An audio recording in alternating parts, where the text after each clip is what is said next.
ఇక్కడికి వచ్చేసి ఒంటరిగా వాళ్ళ సజెషన్ ఇవ్వడానికి కూడా వాళ్ళకేం తెలిసి ఉంటుంది పాపం. ఇది దీనికి ఏం కోర్స్ లేదు కదా చదువుకునే వాళ్ళకి. ఇంకా భయమే ఉంటుంది, అయ్యో ఆడపిల్ల ఒకటి అక్కడికి వెళ్ళి ఫీల్డ్ ఏమీ తెలియదు అని. Any parent is like that, ఏం తెలియదు వాళ్ళకి కూడా పాపం. అంటే ఎడ్యుకేషనల్ ఫీల్డ్స్లో అయితే వాళ్ళు ఏమైనా సజెస్ట్ చేయగలరు, ఈ కెరియర్ ఆ కెరియర్ అని. ఇది టోటల్లీ న్యూ అయ్యేసరికి వాళ్ళకి ఇబ్బంది అయింది. బట్ యా మెల్లమెల్లగా వాళ్ళని సక్సెసే ఇప్పుడు కొంచెం వాళ్ళని స్టెబిలైజ్ చేసిందని ఫీల్ అవుతాను నేను. ఓకే, వాళ్ళది పక్కన పెడితే how did you cope up with your fears? అంటే ఇక్కడికి వచ్చాను సరే, వాళ్ళకి సమాధానం చెప్పాలి, నీ పర్సనల్ పర్స్యూ చేస్తున్న ఈ కెరియర్ ఏదైతే ఉందో అది సక్సెస్ఫుల్ పాత్లో వెళ్ళాలి. అసలు అంటే మీకు మీరు ఎలా సమాధానం చెప్పుకున్నారు?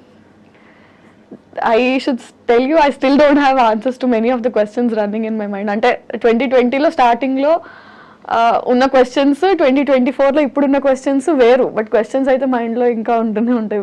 As long as you have answers, new questions start popping up అన్నట్టు ఇప్పటికీ అనిపిస్తుంది, అరే వాట్ నెక్స్ట్ ఏం చేస్తాం.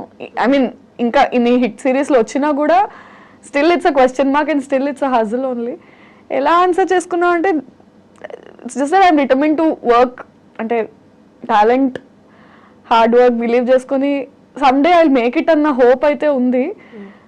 సో అంటే సక్కం చేసే సిచ్యువేషన్స్ చాలా వచ్చినా కూడా ఇంకా I don't have a choice. ఎందుకంటే నేను అన్ని వదులుకొని వచ్చాను, వాళ్ళని కాదనుకొని వచ్చాను కాబట్టి నేను చేయాలి, నేను కాకపోతే ఇంకెవరు చేయరు. So for me I only have to stand. Even if I'm scared, even if I'm drowned, ఏమైపోయినా సరే నిలబడాల్సింది నేనే.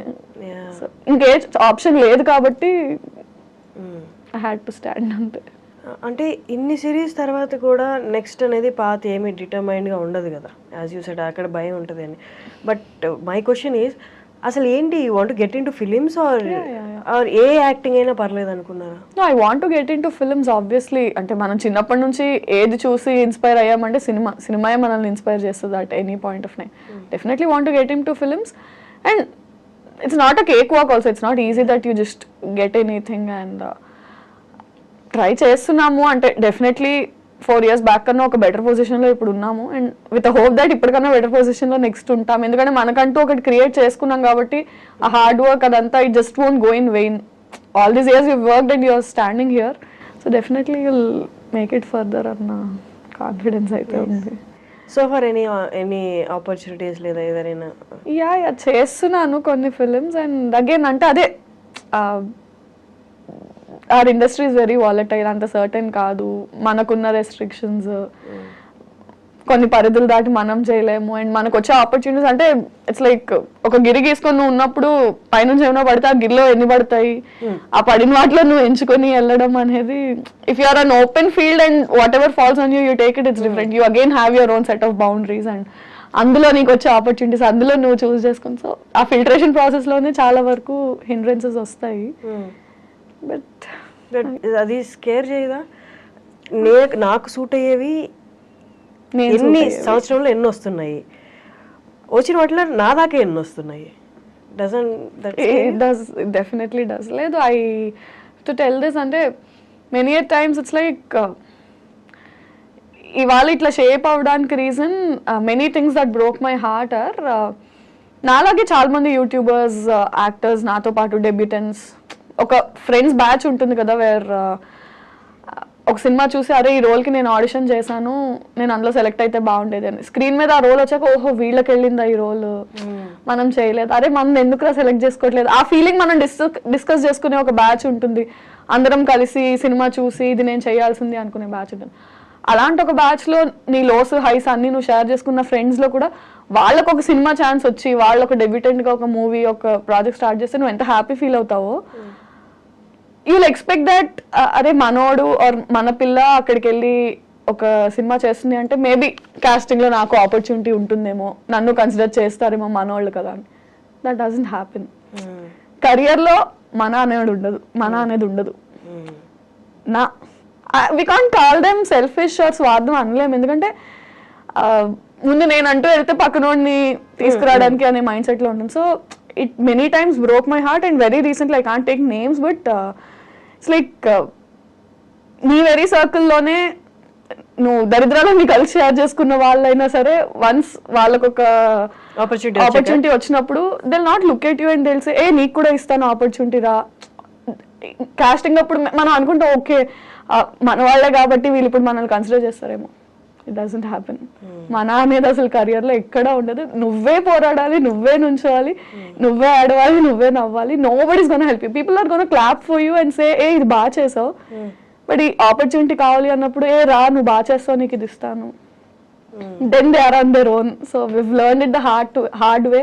It broke my heart many times. అరే మనోళ్ళు కదా మనల్ని ఎందుకు కన్సిడర్ చేయలేదు. Because it's their life, their career. వాళ్ళు సెట్ చేసుకున్నారు. నీ లైఫ్, నీ కెరియర్ నువ్వే సెట్ చేసుకోవాలి. It is what it is. Okay, అక్కడ వరకు మీరు చెప్పింది చాలా రియల్ అండ్ ఇప్పుడున్న సిచ్యువేషన్ అదే. బట్ అక్కడ వాళ్ళు ఇవ్వలేదు, ఓకే రియలైజ్ అయ్యారు. ఇక్కడ సిచ్యువేషన్స్ డిఫరెంట్, ఇవ్వలేదు. ఇప్పుడు నా అంతటి నేను పరిగెత్తాలి, నేను తెచ్చుకోవాలి. పరిగెట్టడం ఎలా, ఎక్కడికి వెళ్ళాలి, ఎవరిని అడగాలి? ఎగ్జాక్ట్లీ. నీకు పాయింట్ ఆఫ్ కాంటాక్ట్ ఇప్పుడు నా సర్కిల్లో ఒకరికి ఒక ఆపర్చునిటీ వచ్చింది, సో వీళ్ళని పట్టుకుని వెళ్తే నాకు వర్కౌట్ అవుతుంది అని ఒక మైండ్ సెట్ ఉంటుంది. when they didn't consider you, నువ్వు మళ్ళీ వాళ్ళ దగ్గరికి వెళ్ళి చేయలేవు. You have to look for other ways. ఇప్పుడు somehow YouTube luckily it has made it easy for us that నీ content it's visible, it's public, anybody can view it, anybody from industry directors నుంచి.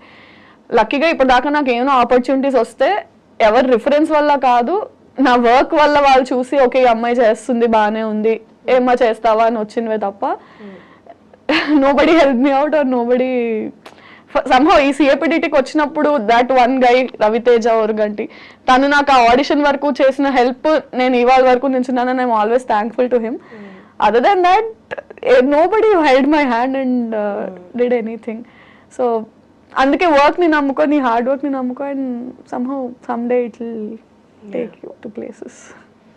ఇప్పుడు financially you are stable? I am మీ work తోటి, మీ work తో వచ్చేదండి. కానీ YouTube revenues పడిపోయాయి. ఐ డోంట్ నో ఎంతవరకు పే చేస్తున్నారు అనేది. సో అగైన్ అంటే దట్ ఈస్ వై స్టెబిలిటీ లేని ఫీల్డ్ మనది. somehow యూట్యూబ్ తో పాటు personal Instagram also kept growing కాబట్టి with all the audience love and all on and off కొంచెం నోటీస్ అయ్యాం బయట, people know as well. And Infinitum కి షిఫ్ట్ అయిన తర్వాత పర్వాలేదు, ఐఎమ్ స్టేబుల్. అండ్ అంటే అట్లీస్ట్ ఇప్పుడు ఇంత ఏజ్ వచ్చాక కూడా ఇంట్లో వాళ్ళని అడిగే సిచ్యుయేషన్ లేకుండా కొంచెం మేనేజ్ చేసుకునేలాగే ఉంది. Revenues like you said YouTube revenues బాగా డౌన్ అయిపోయాయి. బట్ పర్లా I'm able to handle it. అంటే మరి డిపెండెంట్ లేకుండా అయితే నడుస్తుంది. కానీ చాలా మందికి మూవీస్ తర్వాత మిగతా ఈ ఆన్లైన్ కంటెంట్ అంతా సేమ్, ఆన్లైన్ ఇన్ఫ్లుయెన్సర్స్ కానీ యూట్యూబర్స్ కానీ ఇదంతా సేమ్ అని చాలా మందికి ఒపీనియన్. కానీ అక్కడ 2 డిఫరెంట్ కేటగిరీస్ ఉన్నాయి, చాలా వరకు తెలియదు. అంటే కోవిడ్ తర్వాత అన్నీ ఏకమైపోయినట్టు అయిపోయినాయి. మూవీస్ తర్వాత యూట్యూబర్స్ ఒకళ్ళు ఉన్నారు, ఇన్ఫ్లుయెన్సర్స్ ఒకళ్ళు ఉన్నారు. ఈ రెండింటిని కలిపేస్తారనమాట. ఇది ఇక్కడ చెప్పొద్దో నాకు తెలియదు, కానీ చాలా సార్లు ఎవరైనా ఇన్ఫ్లుయెన్సర్వే కదా అంటే I don't know if I should say this. I'm an actress, not influencer. అంటే I'm not born on social media. Somehow acting ఉన్న ఇంట్రెస్ట్ వల్ల, యాక్టింగ్ కి వచ్చిన అప్లాజ్ వల్ల అక్కడ నుంచి ఇక్కడికి ఆడియన్స్ వచ్చి ఓకే ఈ అమ్మాయి ఇన్స్టాగ్రామ్ ఫాలో అయ్యే తప్ప I'm not Born on social media. I'm not an influencer. అది మనం చెప్పలేం. అయితే ఏంటి ఫాలోవర్స్ ఉన్నారు ఇన్స్టాగ్రామ్ లో కాబట్టి నువ్వు ఇన్ఫ్లుయెన్సర్ అన్నట్టు ఉంటారు. కానీ అలానే ఇన్ఫ్లుయెన్సర్స్ నేమ్ తక్కువ చేస్తున్నట్టు కాదు. But we belong to 2 different categories. అంటే ఇప్పుడు ఫ్యాషన్ ఇన్ఫ్లుయెన్సర్స్ ఉంటారు, బ్లాగర్స్ ఉంటారు, ఫుడ్ ఇన్ఫ్లుయెన్సర్స్ ఉంటారు. వాళ్ళు చేసే కంటెంట్ డిఫరెంట్. మనం యాక్చువల్లీ నేనైతే సోషల్ మీడియాలో చేసే కంటెంట్ ఇన్ఫ్లుయెన్సర్ చేసే కంటెంట్ లో ఏమి ఉండదు.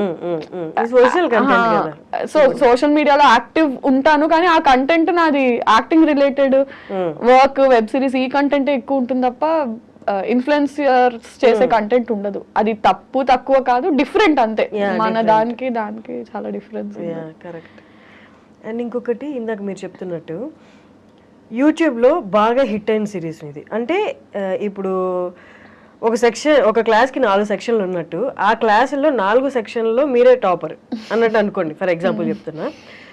ఇప్పుడు ఈ టాపర్ని ఈ యూట్యూబ్లో టాప్గా ఉన్న మిమ్మల్ని సినిమా ఆపర్చునిటీస్ వచ్చి ఒక పెద్ద సినిమాలో ఒక చిన్న రోల్ ఇచ్చేస్తాం.